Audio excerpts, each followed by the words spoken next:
listen to me. Put the cookie down and listen. This summer, we're not just talking, we're training for greatness. Welcome to Entertain This, where the muscles are big and the news is bigger. All summer long, we are crushing your favorites from Predator to Total Recall and hearing the lamentations of bad movies. We've got the trivia to pump you up and the comedy that will make you laugh until you let off some steam, Bennett. It is the summer of Schwarzenegger, and you are coming with me if you want to live. Follow us at @EntertainThis_ on social media for more firepower. Now, get to the podcast. Do it now. Are you sure you're ready? No. Okay. Oh, God. Anyways, we're doing a show. Welcome to an episode of Entertain This. On tonight's episode, this is the podcast, Mitch's parents' room. Well, hello and welcome to Entertain This. I'm Mitch. With me I have Tom. It's just Mitch by himself. Well, hello. To be honest, you probably could just do the show without me and Aiden. Well, no. And would probably be equally successful. No, I don't. We contribute very little. No, I will give it to you. You two are funnier than I am. I just got to go along with it. I mean, for those of you who don't know, Mitch is the heart, soul, and financier of this show. Against my will. Against his will. We don't know how this happened. Hayden claims he will give you money. I don't know if he ever has. He has sometimes. Sometimes. Yeah. And I know I tell you, like, if you need it, tell me. Yeah. And I will give it to you. And I feel like I've honored those moments. You do. I spend a lot of money on different things that I normally don't tell you all about. Good. But tonight on Entertain This, We're talking about a movie. But first, Tom, social media. Well, you can't go to entertainthispodcast.com because Mitch stopped paying for it, so it's gone. Yeah, because it didn't really do anything that the other stuff couldn't. True. So you can find us we're still on Facebook. Yeah. Entertain This Podcast Group. Yeah. You can also check us out on X at Entertain This _. We're on Instagram, same handle. And we're making a little bit of a resurgence comeback on YouTube at Entertain This 59. Yeah, because it wouldn't let me do an underscore. Which is stupid. All I could do was a number. Because Mitch started doing a lot of reels and stuff and putting stuff out there and good content. And it's great. And it's definitely helping our little show here.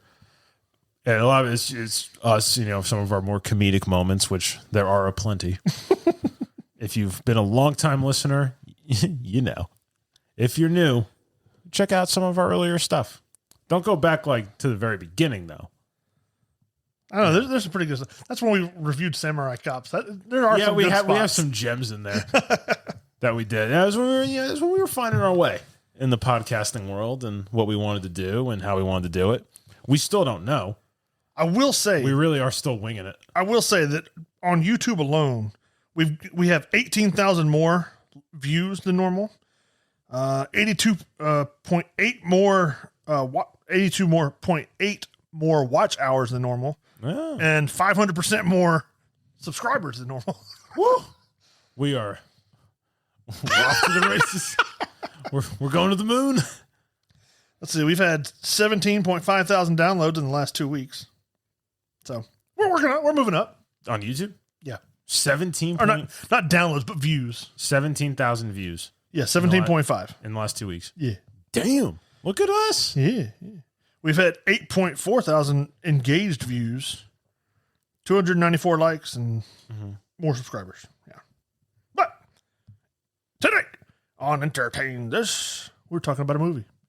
And as you can tell from the intro that Tom so elegantly disguises his voice as Arnold, it's about... I didn't even do an Arnold impression yet. Well, because you don't understand that we have the intro and the outro that I had you record the other day. It plays before and after every episode until I turn it off. You didn't tell me that. Yeah, it does. Oh, God.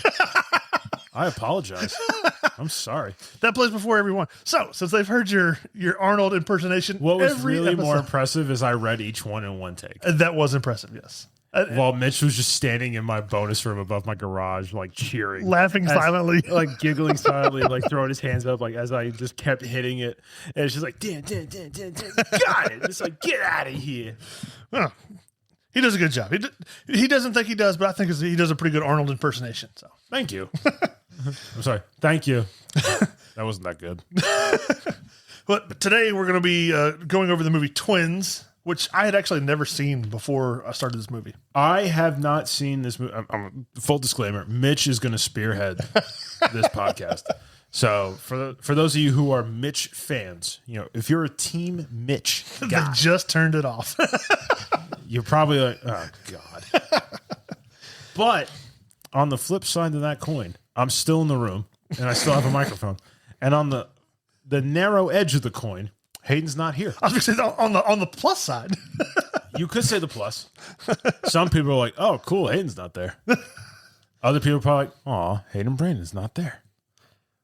But the majority, And I wish Hayden was here. Because he's like our Danny DeVito. our little buddy. He's our little buddy. Because me and you dwarf Hayden. When we sit down, he does look a little shorter, doesn't he? Yeah. Like he's not as tall as us, but when we sit, for some reason, he looks... It's more... I don't know if he slouches more or what. It's more prevalent. It's a little bit more prevalent. I mean, for those of you who have not seen Hayden Brandon alive in the flesh, he is not a short person. Me and Mitch are exceptionally taller. We are of above average height. We are over 6 feet tall. Well, as I was saying though, we're gonna be doing the movie Twins, which like I said before, I'd never seen this until I watched it to review. And I have to say, I did like it. I thought it was kind of funny. I mean, it's not something I would go back and watch all the time, but it was pretty good. I think these are some of these Arnold movies, because we've been doing this like Summer of Arnold or Spring of Arnold into Summer, whatever you want to call it. Arnold extravaganza. Arnold Schwarzenegger. It was the summer of Schwarzenegger. It's the first day of summer hasn't even happened yet. But close enough. Some of these movies, I mean, there's certain Arnold films that are timeless. I will watch any time it is on. Like Terminator 2. Predator all day, every day. If Predator's on, we're watching Predator. Yeah. If it bleeds, we can kill it. Like, I am locked in. Dylan, you son of a... Like, I am all about some Arnold. Yeah. And the reels, because of the upcoming Odyssey movie with Ellen Page. Oh, yeah. They did one, but it's her as Arnold. And she's like grabbing like his arm. It's just this skinny twig nonsense. It's very funny. Yeah. They've done a couple of those. There's one where she's dressed as Jean-Claude Van Damme from Bloodsport. Oh, God. Yeah. There's a lot of those now. The one of her is Achilles in Troy. She's like running at the Jack bald guy, Belagrius, and the spear actually hits her. She's like, knocks her off her feet. She's like,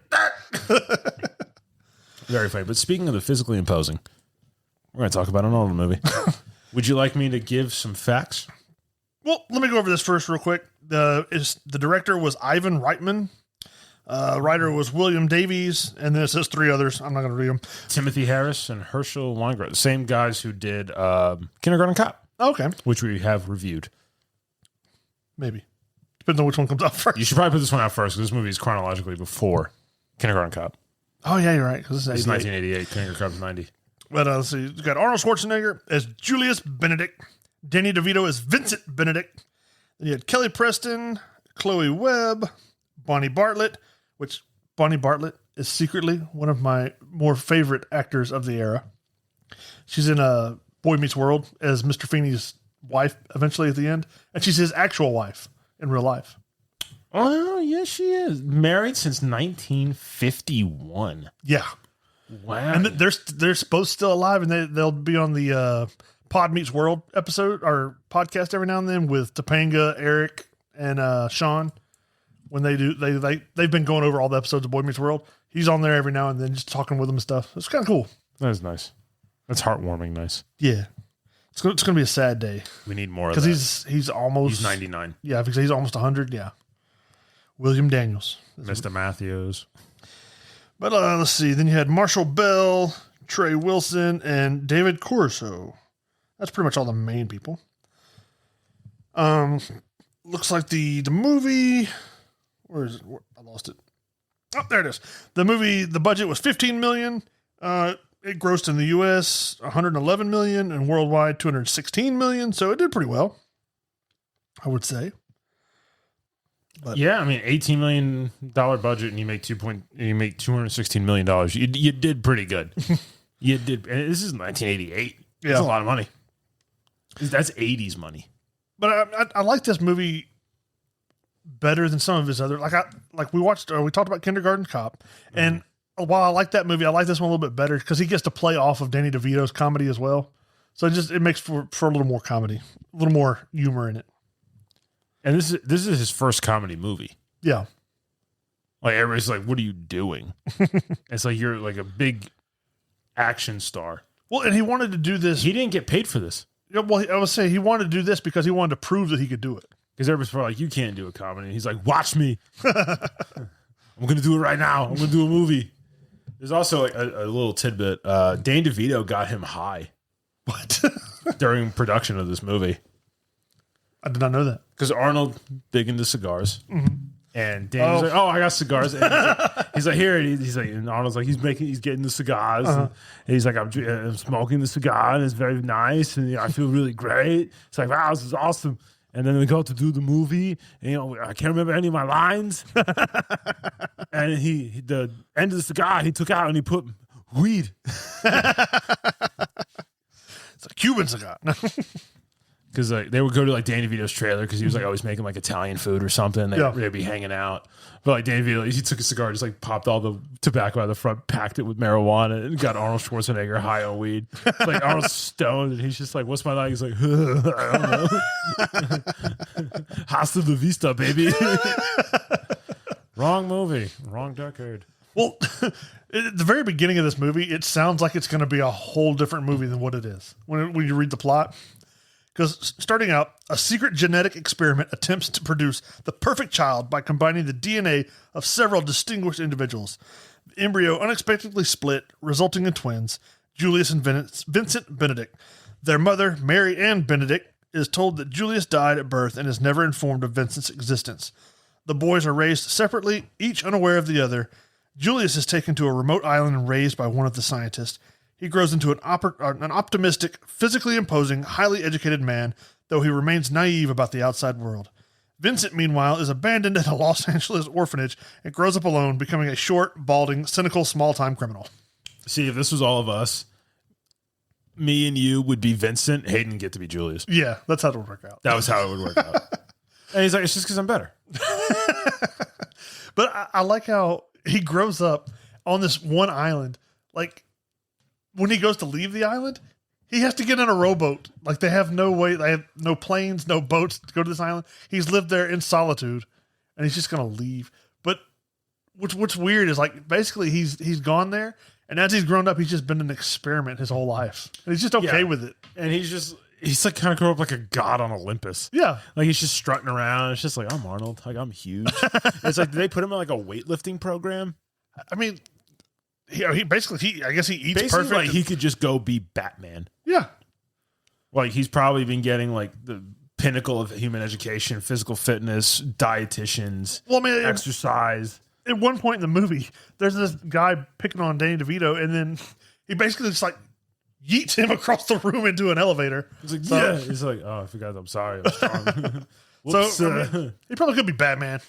He said, because he's got all the money he needs. Harvey Dent. Can we trust him? But Danny DeVito, he's like a small town crook, and somehow he's like a ladies' man, because in the very beginning of the movie, he's in bed with this woman. Probably a hooker. Well, no, because then the lady's husband comes home, so he jumps out the window and crawls down like the garden thing from the second floor. Yeah, throws the jacket around his over his shoulder. He's walking down the road. Some girl walks by, and he's like, "Hey," and she smiles back at him. Confidence. This guy's like 4 foot tall. Confidence. But then he goes and like meets his his ex in the I can't remember if it's a sister or a friend of the ex. Just like hates him. But, oh yeah, she's just like not having any of his. But she loves Arnold. Well, yes. But I mean, Danny DeVito plays such a great crook. What? Like he plays a sleazy bub so great. Yeah. Like it's effortless for him to do it because he's like a sleaze bag in Taxi, the TV show he was on in the 70s. Well, even in Sunny in Philadelphia, It's Always Sunny. Yeah, he's a menace. That's like off the rails. Yeah, Danny DeVito, sleaze bag, and then he's the Penguin, and he's like, yeah. That's not really sleazy. That's just kind of creepy and like it's Tim Burton. Yeah, it's like nightmare. Yeah, fuel nonsense because they're gonna like kidnap and kill children or something because he got abandoned. And then, but him and it's like the same person in Matilda. Yeah, because he's the dad. Yeah, just like a creep of a dad. Yeah, and he's like, look at the hospital bill, like just dragging the cart with with his daughter in. And he's just like, I'm not paying it. And he just throws her in the back of the station wagon. And like, he's driving like all crazy. She's just sliding around, and she's just like, but it's like it's so believable. He's that way when he does it.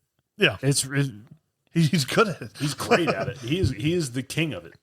Well, I did write down, like, they're talking about he was the genetic experiment of 6 male specimens. They're like a bunch of old, frail-looking men.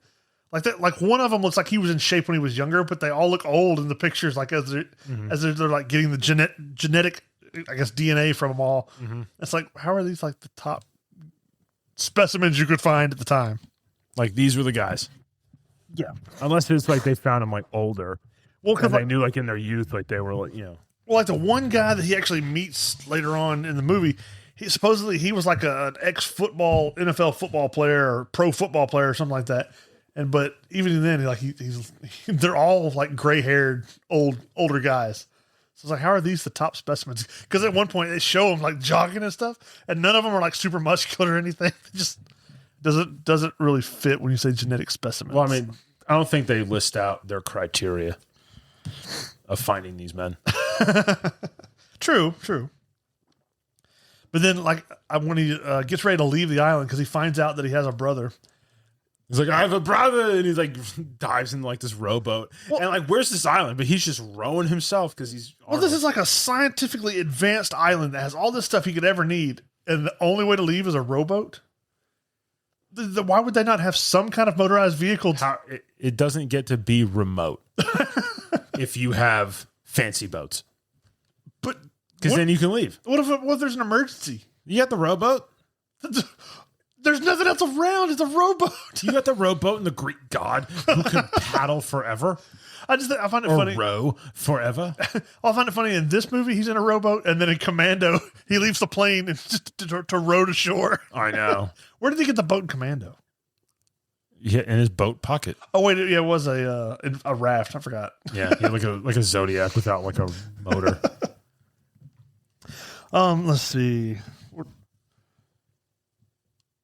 Oh, I was fixing to look it up when I'll have to fix that part. Anyways, on Julius's 35th birthday, he learns of Vincent's existence and travels to Los Angeles to find him. He locates Vincent in jail and bails him out, though Vincent is skeptical of Julius's claim that they are twins, given their obvious physical differences. After Julius protects him from the loan sharks, Vincent begins to accept him. Vincent introduces Julius to his girlfriend, Linda Mason, and her sister, Marnie. While Linda reluctantly tolerates Vincent's lifestyle, Marnie dislikes his selfish treatment of her. Julius, inexperienced with women, fails to notice Marnie's attraction to him. I like how when when Julius first gets to the mainland, there's one instance he walks past a Rambo poster, looks at it, goes, flexes his muscle, and just goes, ha! And keeps on walking. I love that. I love that so much. I love that they did that. Just to mess with Sylvester Stallone. Because, I mean, sidebar, they had a big rivalry in the 80s. And because there was like Arnold would put out like fake information. Yeah. Like that he was going to do a movie. And like Stallone would like they'd look for like a similar film. And Arnold wasn't even going to do the movie. Like they were making up films. Like that would just sounded terrible that Arnold was going to go do. That's how like Stallone ended up with like, my mother, like his mom getting him a gun or something. Like whatever that movie is. Oh, you know what I'm talking about. I know what you're talking about. I can't remember the name of the title. But like he was doing that crap to him like relentlessly. Well, yeah, because he would find like a bad script that he didn't want to be a part of, and he'd tell Stallone, I thought about going after this, but I'll let you look at it too, something like that. And so they're like Arnold's gonna do it. And he's like, no, I'm gonna do it. Tell him I'll do it. Like and he won. Yeah, Arnold was mopping the floor with him. well, like because even Hayden sent. I had seen this before, but Hayden sent the thing. He messed with the guy, the Big Show from wrestling. Where the Big Show was in Jingle All the Way with him as one of the Santas that he had to fight in the warehouse. Well, for like I think in the clip he says like for 12 years, every time the Big Show would come and like see him, he would come to wrestling or something like that, or he would be at like a Mr. Olympia like presentation or something. Mm-hmm. He would say, "Hey, Arnold would go, Arnold Schwarzenegger, nice to meet you," and he's like, "No, I met you before." He's like, "Oh, okay." They'd go part ways. He'd see him again. He'd go, "Oh, Arnold Schwarzenegger, nice to meet you." And then finally, like after like 12 years, he goes up to present an award for like some WWE like I guess celebration or something. And he goes, "Here, my friend Paul Wright," which is the Big Show's real name. He's like, "We were in this movie together. We've known each other." And then when he goes up on stage to shake his hand, Arnold just winks at him. He goes, "He's been ribbing me for 12 years. I hate that guy." I hate him. That's hilarious. Arnold has a great humor. Yeah. Arnold is hilarious. Well, like, because if you had to be forced to hang out with one of them for a day, the pick is Arnold. Well, because remember Chris Pratt, there was one where he was talking, he's like, that's his father-in-law now. He said that, Arnold, when they were having his first kid, Arnold offered him a cigar. Chris Pratt's like, I got to ask him, I don't smoke, but when Arnold Schwarzenegger offers you a cigar, you take it. You do it. It's like I woke up the next morning with a lung infection, but I felt, I was going to smoke that cigar. He's like, oh, God. Where's my inhaler? And I would have to believe Arnold had to have known that. He was probably just like, just to see if he'd do it. See if he'll take it's one. like, you going to put your health at risk because I asked you? Good, you'll protect my daughter. The daughter of Arnold. But, yeah, I mean, there's a bunch of stuff in this movie that there was kind of like little jabs, it felt like. But let's see, you had I forgot, he's like, after that part, he's walking, he's standing in front of something. I can't remember if it's the storefront, has like a TV or something playing. But this guy comes walking out and it's like, "Hey, I need like $5 or something like that." And as he's like opens up his wallet, this guy comes by on a motorcycle, which they're kind of working together as crooks. This guy goes by on the motorcycle, grabs the briefcase Arnold's holding, and just gets yanked off the thing. And Arnold acts like he didn't even try. He's like, "Oh my God, are you okay?" And then he put the guy's like he's like beating them up like unintentionally. Yeah, he turned and around. they're like, "Get away from us!" It was like, "What happened?" The pavement was his enemy. It's Arnold does it so well. I you can't even explain it. It's just he shouldn't be able to. Mm. He really shouldn't. But the dude can just do whatever he wants. Yeah, and it works every time. Well, and then, except banging his maid. I mean, it worked. I mean, he reproduced. But well, like when he goes to save Vincent because the bad guy like comes after him as like a loan shark or whatever. He grabs him on the shoulder. It's like the Vulcan death punch or pinch. He just grabs him and the guy's like, falls to the ground. And then like yeets him across the thing. Mm-hmm. But then he meets him in the when he goes to bail him out. And he's talking through the glass to Vincent. And then Vincent's like, "Oh, yeah." Grabs the phone. "Pick up the phone." "Oh, sorry." Yeah. Does he break the glass? Nuh-uh. He talks to him and stuff. But at this point, he just figures out and he goes and pays and gets him out. But that's when they go to the Vincent's car, finds out that that's it. Vincent gets in, and then Arnold goes to the door's locked. He goes to pull on it, and then Vincent just backs out and leaves and takes off and leaves him. And that's he finds him at his business where the loan shark finds him, and that's when he does like the pinch. Mm-hmm. And it's like, this guy might be useful to just have around now in my life. Well, then he tells him, I forgot how it was phrased, but he's like, "Oh, he one of the rules of confrontation, something like that." And the guy's like, "What?" And he yeets him across the room into the back of the elevator. That was pretty funny because he does that later on, and the guy's like, "Oh no, he's talking weird again." And then they get beat up again. Let's see. Oh yeah. So Vincent reveals a document suggesting their mother did not die in childbirth, but refuses to search for her, convinced she abandoned him. Soon after, he steals a Cadillac intending to sell it, only to discover a prototype fuel injector hidden in the trunk, realizing it was meant to be delivered to a wealthy industrial Beetroot McKinley in Houston for $5 million. Vincent decides to deliver it himself and collect the payment to settle his debts. Meanwhile, Webster, the ruthless courier originally responsible for the delivery, begins tracking Vincent down. Encouraged by Julius's optimism and about finding their family, and now we're caught up. Oops. Anyways, well, Vincent, they go to steal the car, or that's what Vincent's been doing, is stealing cars to get money. Well, he convinces Julius that this one, we need this one to go and it's for a child's charity. So to help him break into it, he lifts the car up and he's like, "Yeah, if you hold it at 45-degree angle, it turns off the alarm." Does it really? I don't know. But that's what he did. He just lifted the car up until the alarm went off. And Vincent's sitting in the driver's seat the whole time going, "Oh." Oh my God. But this car is the same one that basically these two guys drove in there very suspiciously. And then they have something in the trunk that's covered up, which later on is revealed to be some kind of jet engine, prototype. The fuel injector I just read about? Yeah, but they don't reveal that in the movie yet. Oh, okay. They don't reveal what it is until almost the end. Huh. Because the guy that he's supposed to deliver it to talks about it. But at this point, it's just covered up and it looks like some kind of engine piece. Interesting. But Vincent was told that his mom's still alive, and then they said it's $5 million for the car contents, and Vincent goes to argue, I guess, to get a better payment, because at first he's like, "I'll give you 5," and Vincent's like, "I can't do any less than 20," and he's like, "Are you kidding me? After we've already agreed to the amount?" He's like, "Okay, I can go down to 15." He's like, "I'm not paying you 15 million." He goes, "5 will do." It's $5 million in 1988. Yeah, That's retirement money, forever, and living affluently. and then as they're getting ready to leave, he plans on leaving Arnold there. He's like, I need to get some of my stuff. So Arnold goes to run back in the house, and that's when Linda and Marnie pull up behind him to where he can't back out. And she brought him a cake. He's like, "Oh, okay." Marnie comes up and she's like, Where's your brother?" He's like, "He's inside taking a shower." She's like, "Okay." She runs inside. He comes out in just a towel, and she's like, "Wow." Wow. And then he starts wearing some of Vincent's clothes because he's got these I guess they're supposed to be pants, but they're shorts on him. And then he's got a buttoned up shirt that's struggling to for stay. dear life. Yeah. You could hear the stitches going. Can't hold on anymore, Captain. But I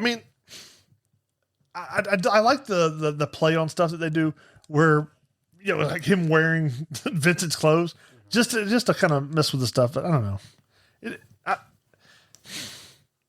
It's a good movie, but it's just kind of, some parts are a little strange, like the jet engine thing. Like what? It's just a MacGuffin. Yeah, but it's they could have found out about the mom supposedly still being alive, and that could have been enough to go To carry the plot. You would think.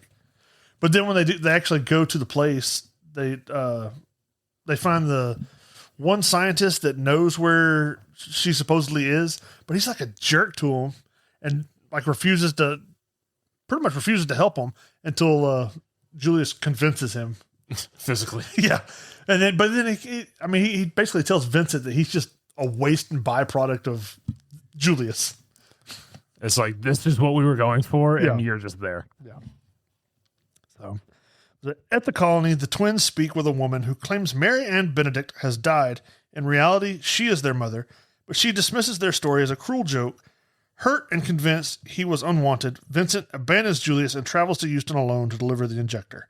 Which, this is where they find, I guess, they find their mom, but they don't realize it's her. Mm-hmm. And because she thinks it's a joke, because she thinks that her kids died, or her one son that she had died. Not that she had twins. Right. But basically, it's like an art colony where, when they get there, there's a security guard outside the door. He won't let them in, and then so they sneak in over the wall, which is funny because as Arnold's helping Danny DeVito up on the wall, about the time he gets to the top, he just shoves him over and he falls. which is pretty funny. And then you have their mom. Basically, she goes and tells them, she's like, it's just a cruel joke. Somebody found out about me or something like that. And she dismisses the whole thing, which then Vincent, thinking that, there's, the mom just didn't care about him or anything like that. Kind of sad, but it is what it is. Sad. Very sad. But at this point, really during the trip, like the first part of the trip, when he meets the doctor that's kind of a douchebag, that's when you realize that Vincent actually learns that he truly is his brother. Because before he kind of didn't believe it. Talk about getting gypped. Yeah. He's probably like, damn it. Well, because he spent his whole time in the orphanage, which I did mean to bring up at the very beginning of the movie. You find out he stayed at an orphanage that had like the nuns were over it. Well, they talk about how at 12 years old he made one of the nuns no longer acceptable there. If you know what I mean.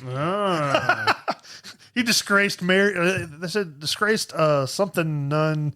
So she no longer works here, which I thought was kind of funny because she was like one of his teachers or something like that. Wow, chicka, wow. During their like little road trip though, as they're taking going to look for their mom, they have one part where they go to like some kind of bar and they dance, and you have a part where like Arnold's doing hip thrusts and stuff as he's dancing with Marnie, and then they stay the night at the hotel where Linda. Or no, Danny DeVito, he's like, oh, well, me and Linda are going to spend a little time together. So he walks next door, and they close the door, and Arnold's in the room by himself.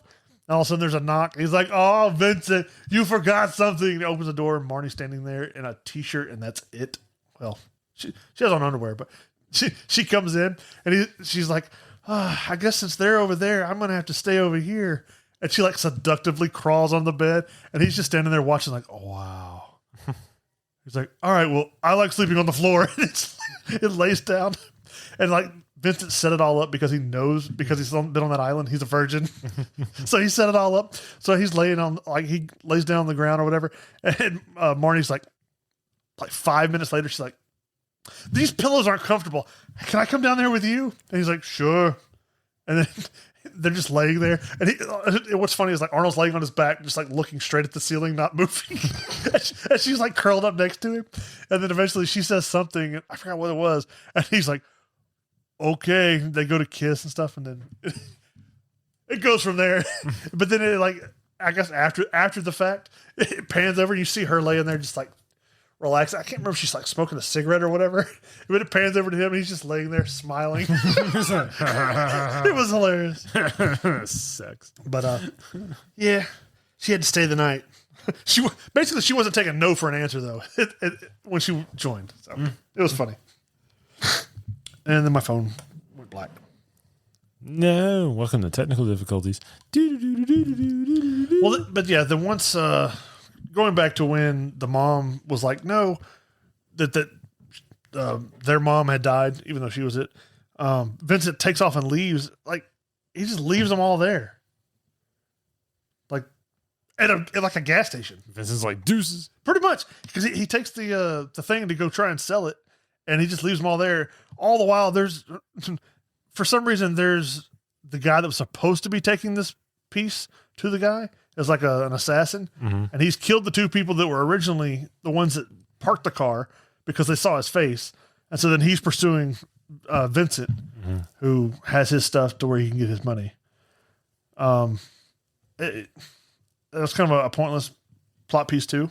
But anyways, in Houston, Vincent attempts to complete the exchange, but is confronted by Webster, who's, that's the assassin guy, who murders McKinley and attempts to take the money.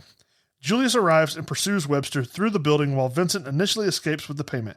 Realizing he cannot abandon his brother, Vincent returns and offers the money to save them. When Webster prepares to kill them anyway, the brothers work together to defeat him. Which is another point that I thought was kind of strange in the movie. But basically, it's like they have twin the ESP. Like, there's a part where Arnold's like driving, and he's going left. It just starts turning left down this random alley. He's like, I can feel it. And he starts walking one way, and then turns around and walks the other. So in this part, Danny DeVito's character Vincent has already gotten the money and is getting away, but Julius was trying to save Vincent, knowing that somebody was after him.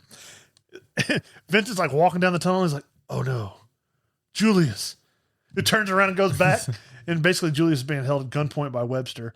And then they have like some kind of ESP communication where, as the assassin guy is pointing the gun at Julius, Julius looks at Vincent, and he just like hits a switch that drops a comedy movie worth of chain on top of him. I'll be like, the pile of chain is bigger around than probably bigger around than a car and taller than Arnold. The amount of chain. So he killed him. Yeah, the amount of chain that falls from this thing. They killed him. It just keeps going and going and going. They killed him. Yeah. It says, afterwards, Vincent gives the injector and the money to the authorities while secretly keeping $1 million.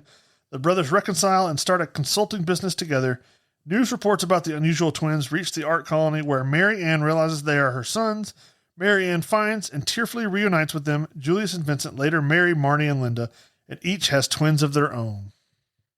Oh. Yeah. Oh. No, that's pretty much it, the movie.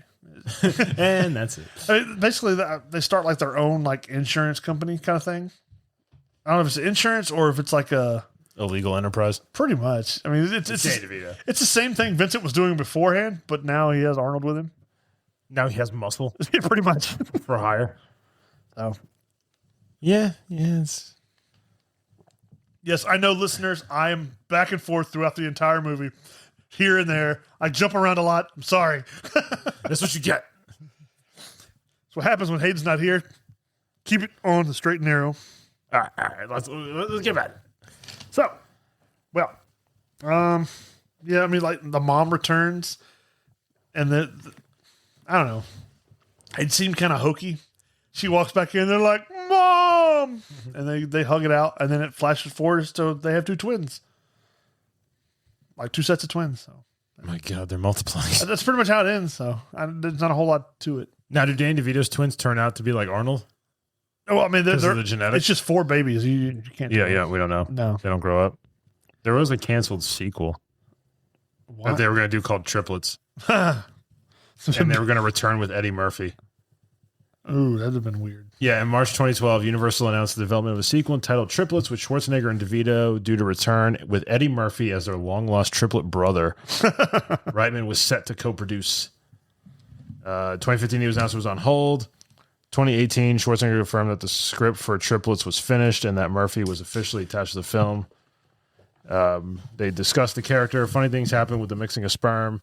2021, it was announced filming would commence in January 2022 in Boston, with Reitman directing, Schwarzenegger and DeVito reprising their roles, and Tracy Morgan replacing Eddie Murphy. That would not be good. Tracy Morgan. However, Reitman died in 2012, leaving the status of the film unclear. In 2023, Schwarzenegger confirmed that the sequel would not be made, as Reitman's son Jason put the idea to an end following his father's death. Tracy Morgan's he's an okay That would have been actor, a bad movie. but he's nowhere near the level of Eddie Eddie Murphy. Murphy. So Now, I'm if glad they did like Triplets in like 1989, yeah, and you had like 80s Eddie Murphy, Still Delirious, Raw, Yeah. Beverly Hills Cop, yeah. that probably would have been a movie. That would have been a movie right there. But yeah, I'm kind of glad they didn't go forward with triplets. Yeah, that's probably for the best that didn't happen. So Tom, They could have did triplets, but Stallone could have been. And then they could have did quadruplets, and Bruce Willis was the other, and reformed Planet Hollywood in a movie. But no. Alas, didn't happen. so Tom, what news do you have? Well, I'll tell you. I'm told they're making another Call of Duty. Oh yeah, Modern Warfare 4. The first time we get a fourth. it is, isn't it? I didn't think about that. Yep. Okay, Because you have the original trilogy, which I will defend till I die, is better than the remastered, rebooted version. 100%. Those games were way better. The multiplayer was way better. The only thing Modern Warfare 2019 had going for it was the introduction of Warzone. right. That we all knew and loved and hated at the same time. Well, I'm really excited. I know you weren't a big fan of the DMZ of the first one. It was okay, but I think I was still just so Warzoned. Yeah. up. Like, because at the time Warzone was still good. yeah, well, It that was when we went to Modern Warfare 2. Well, it was Almanzar. And it was like we still had fun. stupid, slowed Warzone. The guns weren't great. I liked it better. No, I know. I don't like the sliding. And I loved it. I loved hopping. 2019 Warzone. What that iteration was on Verdansk, it was. Oh, well, to me, 2019 and the Modern Warfare 2 seemed pretty much similar. I didn't notice a big difference between the two. The snipers were way better. Once they took away 2019, one-shot headshots, it was over. Yeah. 2019, the sniping was much better because you could shoot somebody and down them. Yes. I will say Modern Warfare 3, I think, was a step up. Like, yeah, 2019 was it was all right. I feel like Modern Warfare 2 was kind of like a dip. Yeah. And then we went back up kind of with Modern Warfare 3, and then now we got Future Bull nonsense. Well, I will say I've heard a lot and done a lot of research on the DMZ stuff because I really enjoyed playing it when it was considered a beta for Modern Warfare 2. But they've done their work because, like, was it Infinity Ward is the ones that do Black Ops, right? No, Treyarch. Treyarch does Black Ops. And Infinity Ward does Modern Warfare. Infinity Ward has done their work and their research to, like, they've studied, like, stuff like Arc Raiders and the other extraction shooters to see what works and what doesn't. And they've already talked about how, like, in the original DMZ, you could get a lot of stuff that really didn't make a difference, and it would just go into, like, the cash that you had at the end of the game, which still at the end did make a difference. They looked into Arc Raiders, how you can get materials that help you build items, and that's what they've kind of incorporated into this this new one, where you'll be able to get stuff that'll help you build, like, night vision goggles, or stuff that'll help you build like, you know, different bombs and stuff, like kind of guerrilla style warfare, like IEDs and things like that, or med packs. And they said they focused a lot on the DMZ. The map is they want it to be realistic. So, like, you go to a police station, you're going to find guns and ammo and armors and stuff like that. You go to a hospital, you're going to find all, like, the medical supplies and things like that. So finding stuff you would actually expect in real life to be there. Right. And then they've done a lot of with the, I was looking at the what do you call it? The weather dynamics. They said, They're going to do a weather dynamic? Yeah, they said in, like, Al Mazrah, there was times during the year where they would have, like, fog come in, and it would just be when you played on that map, there was fog. Well, they said in this one, they've changed it to where, like, there will be, like, heavy snow, or it could be raining and like a thunderstorm roll in, and it get heavier rain to where it's, like, hard to see. They've had some with snow. They have the fog. I mean, they said it'll progressively change, and then I forgot what engine they're using, but they said it looks like a lot more realistic, at least as far as, like, how the weather, like the water reflects and all that kind of stuff. They've done a lot with, like, the spatial recognition when it comes to the sound, where I don't know how to describe it, but basically, like, still hearing footsteps in a direction that you think they should be. Well, no, they said they fixed that to where, like, if the door's closed, everything's going to be a little more muffled that's outside. If that door's open, if you're facing that doorway, you'll hear the stuff, spatially like it should be. So they said they had a lot of problems before where you would hear things that didn't make sense. He said, with what they've changed, he said, as long as it's working properly, it should sound just like, in real life, where if somebody's to your left, but outside that door, it'll sound like it's coming from there. And they worked a lot on that, and they showed, I don't know how to explain it, but they showed, like, it's almost like a graph. Like, you're looking at it's like multicolored version as they're playing, and you could see, like, the red, like little squares where the sound's coming from and stuff, as an example. So that was pretty cool. They wanted to make sure that, like, the guns and stuff, they're going to be customizable, where, like, you can put different attachments on it and things like that. But just like with the like grenades and stuff, you have to get certain items to be able to make these. But just like Arc Raiders, if you die, you lose that and you have to rebuild it. No. But they didn't want, like, kind of like Arc Raiders, they want you can make different tables and stuff that will help you build things. And you'll have to upgrade those. But he said it's not, like, impossible missions to upgrade them. It's just something you have to work towards. He said once you build the tables, they won't go away. They are going to have, like, a headquarters that your team can go to build this stuff. You can either walk from table to table and, like, kind of converse with your friends, or you can just quick, kind of like they say quick move, where basically you just go through a menu and it'll put you in front of the table. But he said they're going to have like a range there, and they're going to have like another area where you can test the equipment and things like that inside this little headquarters area. Kind of like they did with COD, with the original Modern Warfare remastered. Well, that and like with Ready or Not, where like you can go Like where you're in the precinct. Yeah, We need to play that again. they said basically you can go and you can fire to see how the grouping is, depending on what you've put on there, different things like that. They did want to focus more on it being realistic, so they said for this, at least for now, they said there's not going to be a unicorn running down the middle of the street. They said Farting rainbows. They said they might kind of experiment with colors, like they might give you like a bluish camo or something, but they want to stick towards the realism that people say that they want. So I feel like for this game, they focused a lot more on what the general audience wants, and not just I hate to say it, not just streamers that want the cool, flashy stuff. So I am excited to see this one. I haven't played a Call of Duty game in a year and a half, 2 years now. I have not played shockingly, I have not played in a while because I deleted or I uninstalled whatever COD it was we were playing. Well, they also I think Black Ops 7 was or 6. I don't know. I think it was 6 because I got Dark Matter and that was like the only thing I was doing. And it was only because like I was so far into it already. Yeah. And like we had played some of the Warzone, but we were all fed up. And it was basically, I just did the quest to get Dark Matter for all the original guns. And I was like, all right, I did it. And then we pretty much just stopped playing. It's just like, then the new one was going to be like future nonsense. And I was like, no, I'm done. And I didn't even buy that one. Another thing they talked about is there's going to be a bounty system on this one, where if you're a player killer, the more players you kill, the higher bounty you'll have until someone takes you out on the map. So if you keep winning, Yeah. the money to kill you goes higher. Yeah.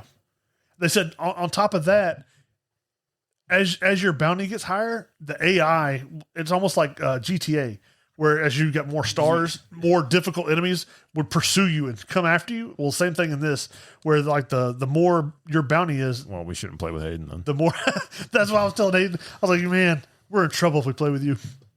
But the more advanced AI enemies will be coming after you. The higher your bounty gets, which I thought was kind of cool, because in this, he said to do some of the missions, you don't have to fight everybody, because they're going to have. Yeah, they made the mission now where it wasn't like a linear, right? Like you're going to go to this room, you're going to do this, you're going to go to here, you're going to do this. You have to do these things to get to there. Like you are forced to do it. Well, and they versus said like, because even like Modern Warfare 3, like missions, like you could stealth it, you could go balls to the wall, you could sprint through it if you wanted to. Yeah, like you had options on how you wanted to do it. Well, they said for DMZ, it's going to be like its own game, because your operator in DMZ will level up differently from your multiplayer or the Warzone. He said, and then each operator that you use will level up differently as well. Like you have this operator will level up separately from the next one, and then you can actually change their skills to where they're better at like sneaking, or they're better at explosives or something like that, which is kind of neat, because you can, depending on the mission you want to do, you can have an operator that's better for that. And they're going to have, like they said, campaign missions. There's, I guess it's story-driven missions. And then they're going to have, like, PvP, where you're going in and trying to hunt down the bounty. But all of this kind of coincides on one map. But it just depends on, like, the type of AI that, I guess, that come after you or something like that.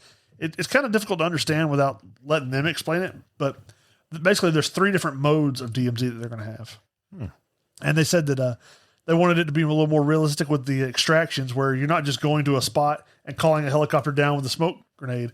They showed one of the extractions was on a rooftop. You had to go up, and the helicopter comes down, lets the ramp down right at the edge of the building. You have to run and jump in.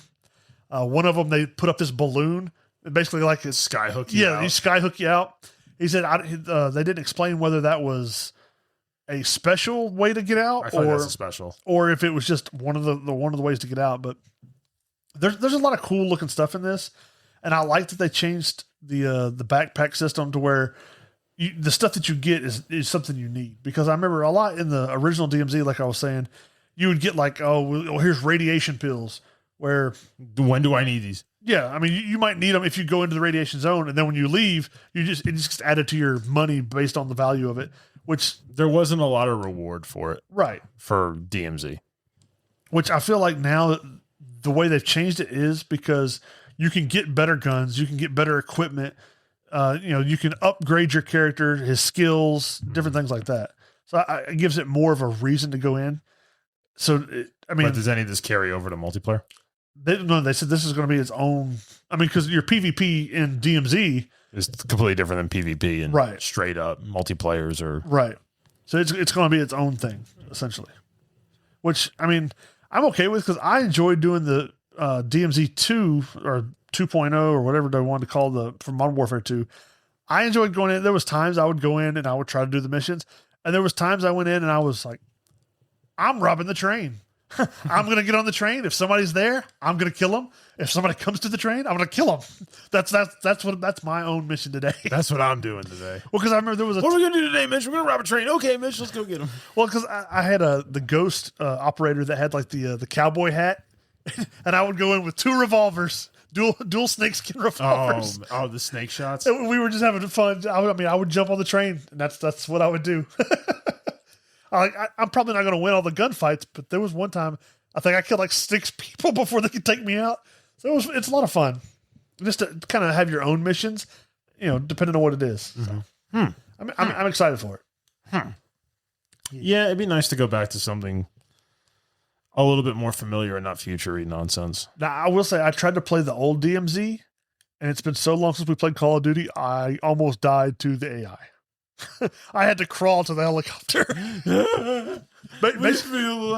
Basically, they had downed me, and I had a self-revive, but I'd already called the helicopter. So the AI was like shooting at me, trying to kill me. They downed me. I crawled to the helicopter, self-revived, and jumped in. Get me out of here! Like I came across one other player that was in my area, and then I shot at him, and then he took off. I don't know where he went after that, but other than that, I was just fighting AI. I was struggling. It's been so long. I couldn't turn my what do you call it, the speed, the sensitivity. I couldn't turn it up too high, or else I was going shoo, looking past people. Had to fix that. It's like not working out for a year and then going to a gym and picking up what you used to lift and then going, oh my god, yeah, no. It's gonna take some muscle memory recall. Yeah. I was struggling, man. Luckily, I made it out with the stuff that I went in with. Yeah, man, it's going to be rough when I go on. But it was fun. And like right now, if you want to try and get back into the DMZ mine kind of zone or whatever, I think it's on the PlayStation Store, and I think it's on Game Pass where you can just re-download it for free. Going to. I mean, I'll wait till the new one. I want to see some gameplay first before I mean, from what I've seen, it's not been like full on gameplay, but it does look really nice. It looks fun for me, which I have not liked anything Call of Duty in a while. Yeah, it's been rough for a while. They said they're working on the anti-cheat. He said there's always going to be cheaters, but because these guys were talking about the game, they weren't actually the developers. Mm-hmm. They were talking with the developers, and they said there's always going to be cheaters, and that's something they're working on how to ban them and things like that. So by IP address. Well, yeah, but I am interested to see this game because it does look like a lot of fun, and I'm glad that Infinity Ward is trying to. They said they wanted to go back to the roots of what made Call of Duty, and it looks so far World War II. From what they've shown, it looks like they have, at least so far. Well, I'm excited to check this one out. I think it's supposed to be based in like South Korea, North Korea. Yeah, that's what I was saying. So, which is, we haven't done that one. We haven't gone that way yet.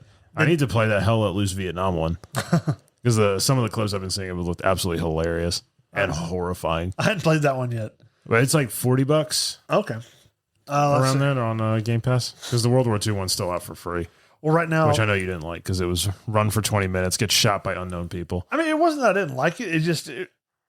I didn't play it at all unless you were playing because if you play it by yourself, you're just running around not talking to anybody. And I do sometimes I played and I got in like a squad. Like there's like dudes communicating. And they're like, hey, we're moving over here. We're going to take this house. It's like, hey, who's got this? All right, get it over here to this window. Every time I played by myself, there was nobody was talking to anybody, and everybody was doing different things. So our squad wasn't doing anything. I got into a squad. It was like 8 of us. Yeah, Because like the squads are pretty big, and the dude like he was on point with the call outs, where to put people, Yeah. and he's like, "Who's got what?" And he's like, "Hey, dude," he's like, "Cover these stairs." He's like, "I think they're coming up," and like it's like Germans in the open, and it's just like grenade. well, I mean, because I could never find a group that was actually doing anything. I got the sniper class, and then I snuck out, and I would just get my sniper position. I would just pick people off as they were running towards the objectives, just to get my own points because nobody in my group was working with me. So I would just sneak like a long ways I know around. how you play, hiding in the shrubs, Yep. waiting for the moment, Yeah. not helping the team at large. and really making some people that were trying to find me mad because I would set up traps, and like there was one guy, he got so pissed off because I would hide in a different corner of this building that he kept coming to me. Like I would snipe some people and I'd hear like rustling, so I'd go get in a corner, I'd kill him. I'd start sniping some more, he'd come back, I'd get in a different corner, he'd jump and shoot the corner I was in, I'd shoot him in the back. I was making him so mad. God. It was funny because like he finally killed me after like 5 times, and he's like, "Yeah, take that." I was like, dude, you're out. You've Like lost. you've been getting manhandled. It's 5-1. All right, buddy, scoreboard. But That's all I got. yeah, like I said, I'm excited for Call of Duty. We'll see how that goes. We'll see how it goes. Exactly. With Call of Duty these days, it's a mixed bag. You don't know. Hopefully, Hayden will be back for our next recording. He should be. I think It would be nice. We'll find some punishments for him to review before then. If somebody doesn't, If you have an idea, yes, write in. Let us know. like I say, if somebody recommends us some, we'll give them to them. Oh yeah. All right. Well, guess we'll catch you on the next one then. All right, All right. Bye. bear.